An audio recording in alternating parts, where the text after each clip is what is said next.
Hello मेरे dear student, आप सभी का स्वागत है आपका अपना YouTube channel Kavita's arts and science classes में। तो बच्चों, अब इंग्लिश पढ़ना हुआ काफ़ी आसान, क्योंकि अब आपके अपने अभिषेक सर आपको क्लास 12th के बिहार बोर्ड इंग्लिश का तैयारी करवाएंगे अपने यूट्यूब चैनल के माध्यम से। वो भी बिल्कुल सरल भाषा में, हिंदी और इंग्लिश दोनों का मिश्रण रहेगा, जो कि आपको समझने में काफ़ी ज़्यादा मददगार साबित होगा। बच्चों, आज का हमारा फर्स्ट चैप्टर है इंडियन सिविलाइजेशन एंड कल्चर, भारतीय सभ्यता और संस्कृति। ठीक है, इंडियन सिविलाइजेशन एंड कल्चर, भारतीय सभ्यता और संस्कृति, जिसके राइटर है MK गांधी, मोहनदास करमचंद गांधी। बारीकी से इस चैप्टर को आप लोग समझने का प्रयास कीजिएगा, समझ गए ना। और जैसे जैसे हम इस चैप्टर को समझ लेंगे, उसके बाद नेक्स्ट चैप्टर, उसके बाद नेक्स्ट चैप्टर, इसी तरह से हिंदी और इंग्लिश दोनों भाषाओं में सरल पूर्वक आसानी से हम लोग समझें। ठीक है बच्चों, सुनिएगा। मोहनदास करमचंद गांधी इन 1869 to 1948।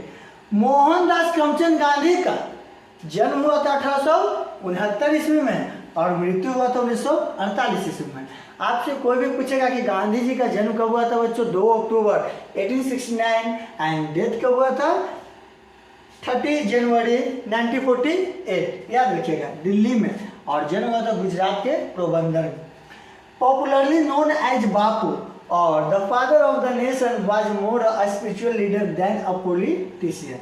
मोहनदास करमचंद गांधी 1869 से 1948, जिन्हें बापू या राष्ट्रपिता के नाम से जाना जाता था, वह एक राजनेता की तुलना में अधिक आध्यात्मिक नेता था। समझिए ना, राजनेता की तुलना में बहुत अधिक आध्यात्मिक नेता थे। आगे ध्यान दीजिएगा, he successfully used truth and non-violence as the chief weapons against the British rule in India and helped India gain independence। उन्होंने भारत में ब्रिटिश शासन के खिलाफ मुख्य हथियार के रूप में सत्य और अहिंसा को चुना। गांधी जी का कहना था, गांधी जी का लड़ाई करने का रास्ता था सत्य और अहिंसा। सत्य के मार्ग को अपनाना है, अहिंसा के रास्ते पे चलना है, और सफलतापूर्वक इस्तेमाल किया गया और भारत को स्वतंत्रता प्राप्त करने में मदद मिला। और कहीं ना कहीं हम लोग नकार तो नहीं सकते हैं कि भारत स्वतंत्र होने में महात्मा गांधी का बहुत महत्वपूर्ण योगदान था। From 1915 till 1948, he dominated Indian politics. He died at the hands of the fantastic on 30 January 1948. His autobiography, My Experience